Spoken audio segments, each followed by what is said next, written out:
Very good morning to all of you. So today we are going to start our next chapter, that is biomolecules. Okay. So this chapter belongs to organic chemistry. Okay. And before move on to this chapter, you should know the basics of organic. You should be familiar with the all the reactions of aldehydes and ketone. Okay. Because that these reactions are useful in this chapter. Okay. So, firstly, what are biomolecules? So, biomolecules are they are the actually the building block, okay, for a living being. So, these are the these are the complex chemicals substances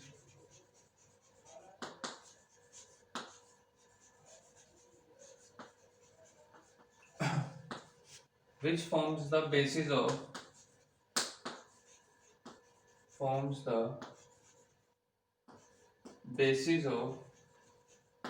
life for a living being okay.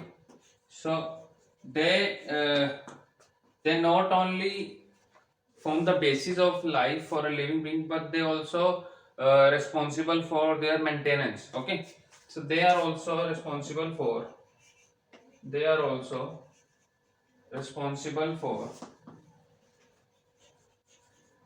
their growth, maintenance,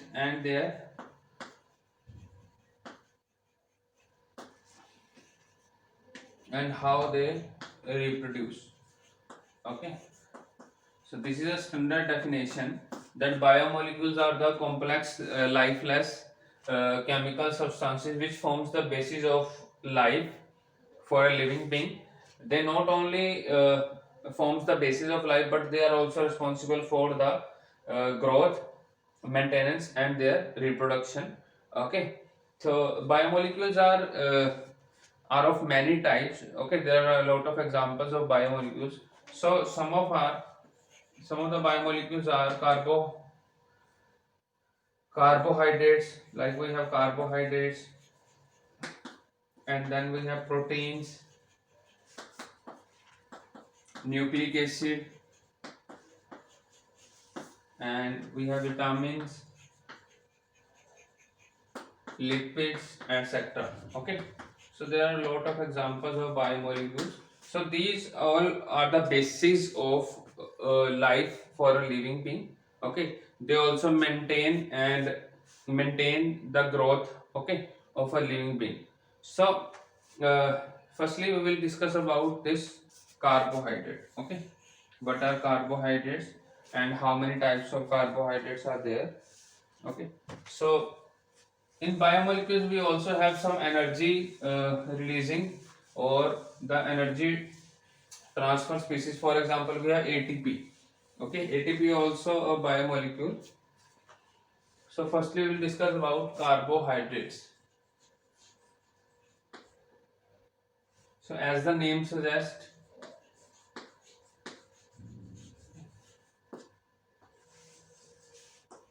so now this name has no significance actually.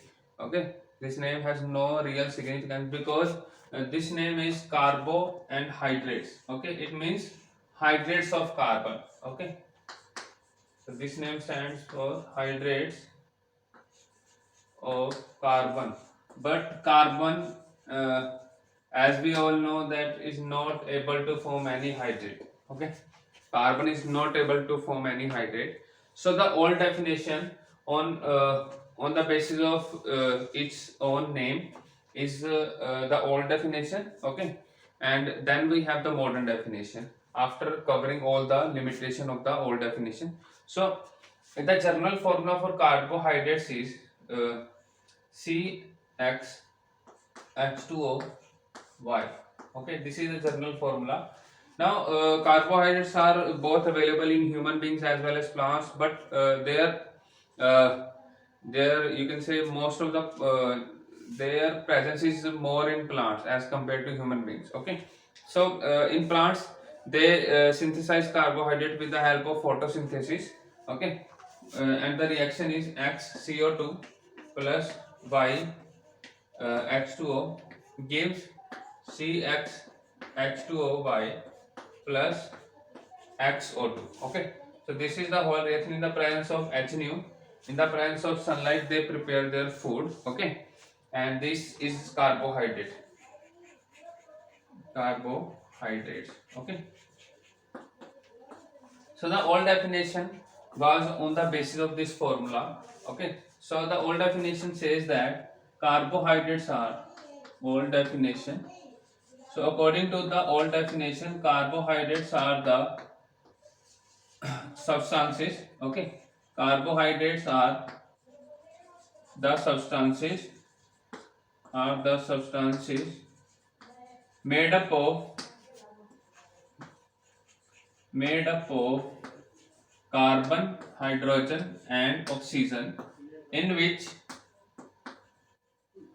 hydrogen and oxygen are in 2 ratio 1.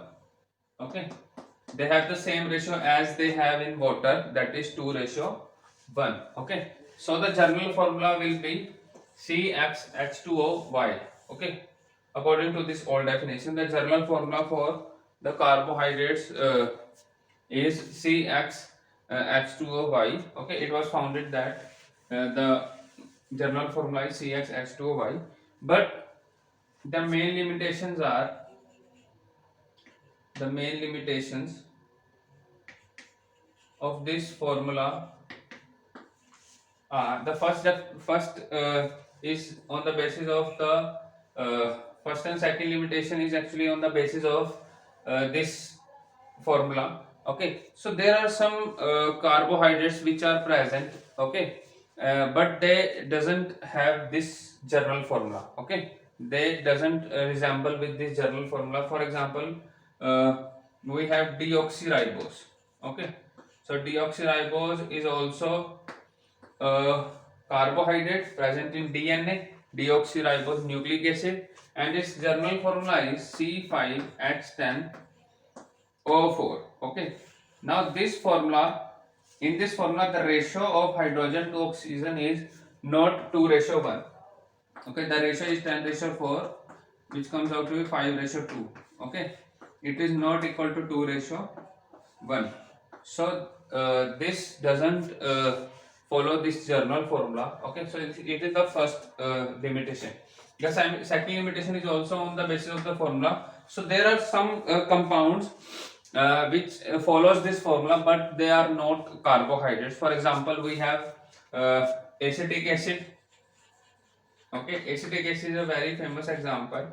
The general formula is CH3COOH, and then it will be C2H4O2. Okay, which is equal to C2H2O. Okay, now this formula resembles with the general formula. Na?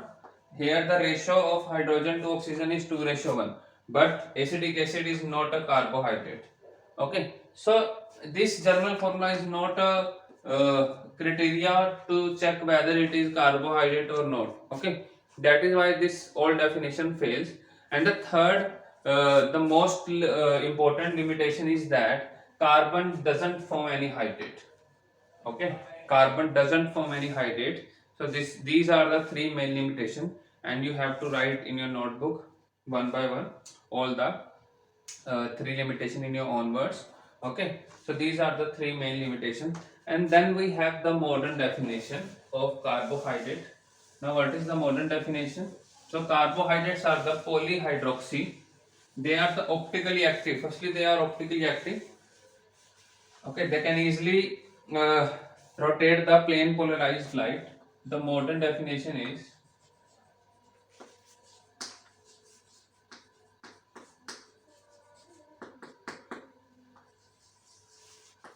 okay. The modern definition is they are the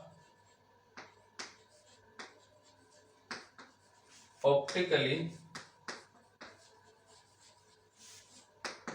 active substance.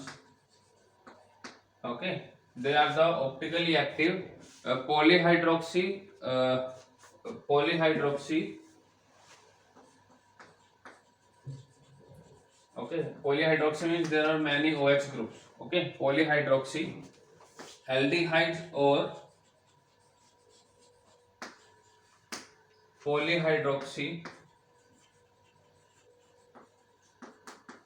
ketones.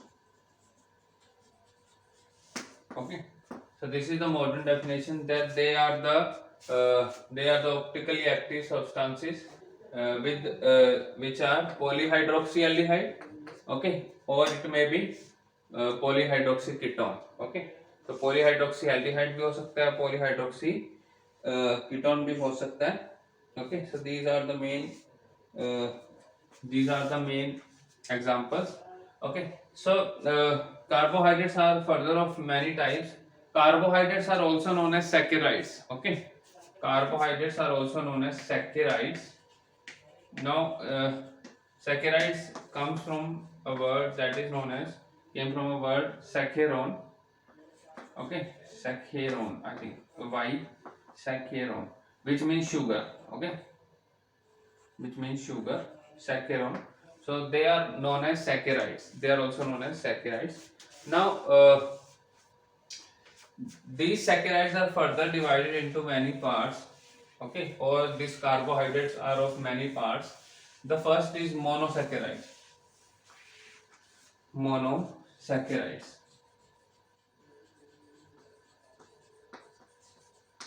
Okay, one more thing you have to add in the definition that they are the optically active polyhydroxyaldehyde or polyhydroxyketone, or the substances which on hydrolysis give these polyhydroxyaldehyde or polyhydroxyketone. Okay, तो वो भी carbohydrates ही कहलाएंगे जो hydrolysis पे पॉलीहाइड्रोक्सीकीटोन या polyhydroxyaldehyde देते हैं. Okay, so this you have to include in the definition. Okay, now monosaccharides are those which cannot be hydrolyzed further. Which cannot be those which cannot be further hydrolyzed. Okay, so they are known as monosaccharides. For example, we have glucose. Okay, with the general formula C6H12O6, and similarly we have fructose with the general formula again C6H12O6. Similarly we have galactose. Okay, there is a main difference between these three in their structure. Okay, there is a difference between their structure. Even in ketones, in fructose we have ketone group, and in glucose we have aldehyde group. Similarly in galactose we also have aldehyde group.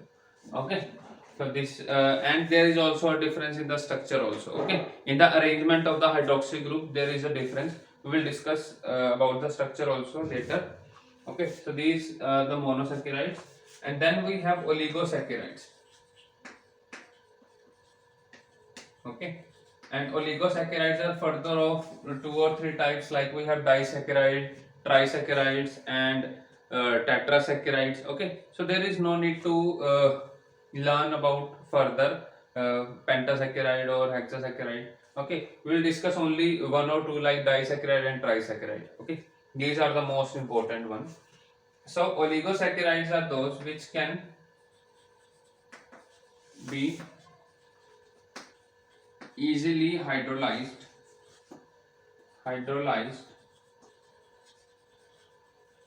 to give monosaccharides.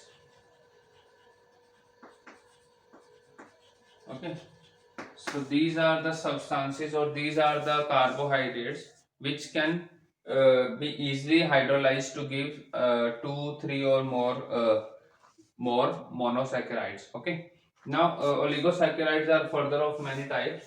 So here we will discuss only about disaccharide and trisaccharides. These are the most important one. So in this chapter we only have disaccharides. Okay, so the first one is disaccharides.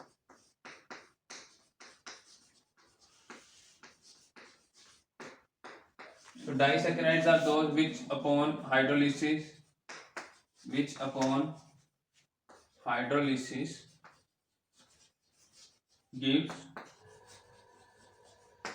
two monosaccharides.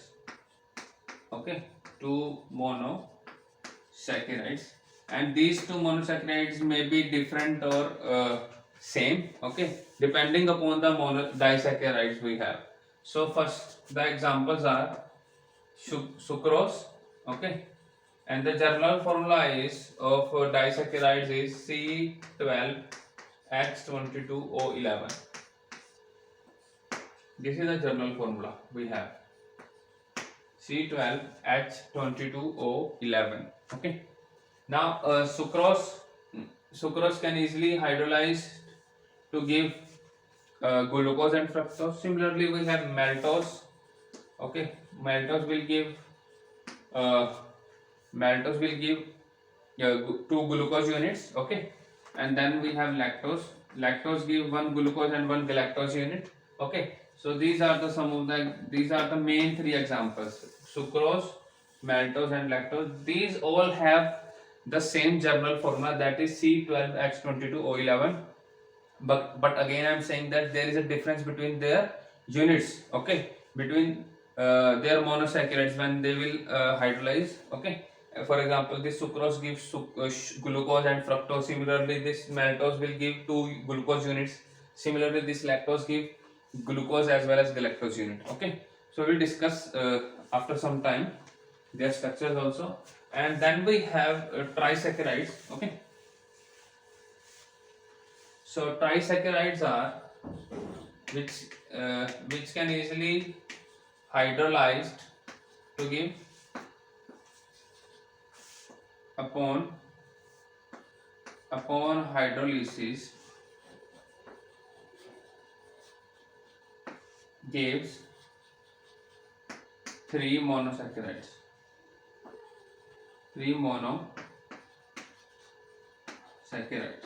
Okay, so these upon hydrolysis give three monosaccharides, and the best example is raffinose. Okay, raffinose. So raffinose on hydrolysis give glucose, fructose as well as galactose. Okay, one glucose, one fructose, and one galactose. So these are the main two types of oligosaccharides. Oligo means a few. Okay, a small number. Oligo means a few, and then we have polysaccharides. Okay, polysaccharides, and the general formula for trisaccharides, I think C18, and then we have H32O16. Okay, so this is the general formula for trisaccharides. Okay, similarly for tetrasaccharides, the general formula will be C24H42O21. Okay, so this will be the general formula for the tetrasaccharide. Okay, so next we have polysaccharides. So polysaccharides on hydrolysis gives a large number of monosaccharides. Okay, polysaccharides on hydrolysis gives a large number of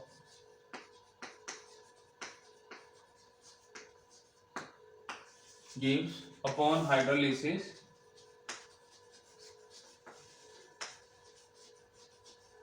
gives a large number of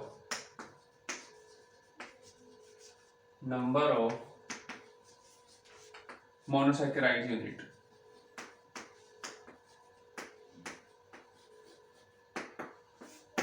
Okay, these upon hydrolysis gives a large number of monosaccharides, and the best examples are starch and cellulose. Okay, starch and cellulose. These two consist of glucose units. Okay, but the arrangement is again different. Okay, the arrangement in the structure is different, and even the nature of the glucose is also different. They are known as anomers. We will discuss them later. That is alpha and beta. Okay, glucose, and the general formula is I think C6H10O5.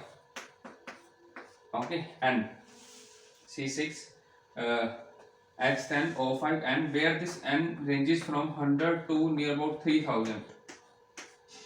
Okay, 100 to 3000. Okay, so they give a large number of monosaccharides, so that is why they are known as polysaccharides. Okay, so carbohydrates are further divided into many parts. Okay, now these carbohydrates are very very important because mainly these polysaccharides are very very important because, as we all know, we get food in the form of starch, and similarly this cellulose is present in wood, furniture, and this cellulose is also present in clothings, like we have rayon, nylon. This cellulose is present in uh, uh, fabrics also. Okay, so that is why they are the main basis of our life. Okay, so they have wide range of applications. Okay, so these carbohydrates are further divided as sugars and non-sugars, sugars and non-sugars. Okay, so sugars are carbohydrates which are sweet in taste,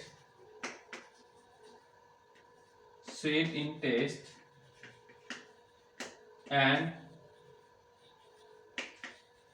have crystalline structure, crystalline structure, or they are crystalline in nature. Okay, and their examples are all monosaccharides and oligosaccharides, all monosaccharides and oligosaccharides. Okay, and then if we talk about the non sugars, so carbohydrates which are not sweet in taste, as well as they have amorphous structure, they are amorphous in nature, amorphous in nature. Okay, so their best examples are polysaccharides. Okay, so polysaccharides are non-sugars, and monosaccharides and disaccharides are considered to be as sugar because of their crystalline nature and they are sweet in taste.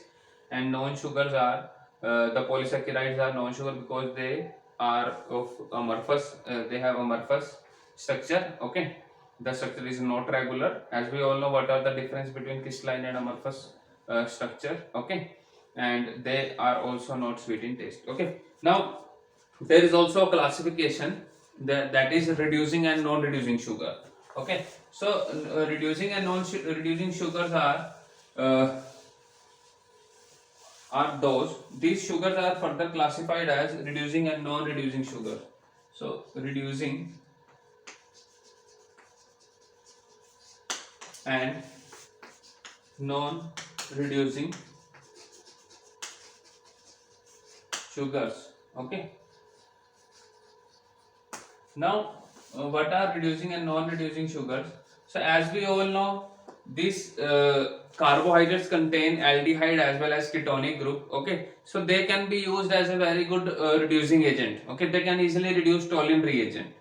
Okay, so due to the presence of aldehyde group, they can easily reduce toluene's reagent.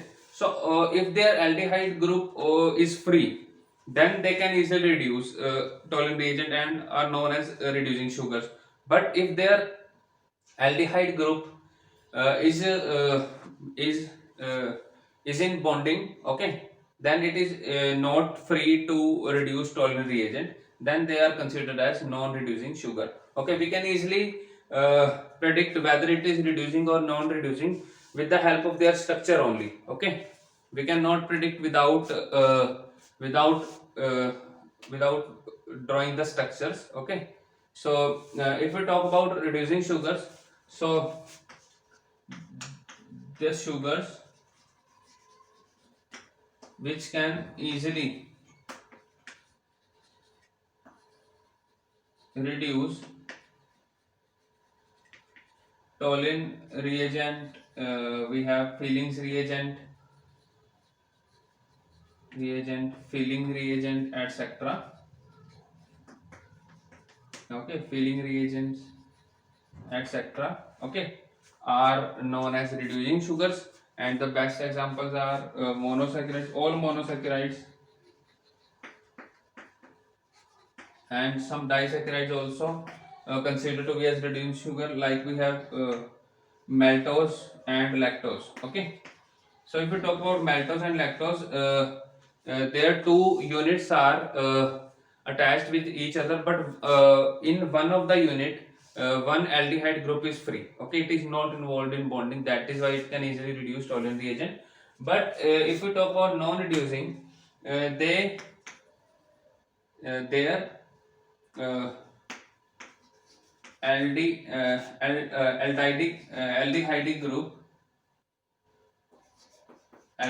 group or ketonic group is not free.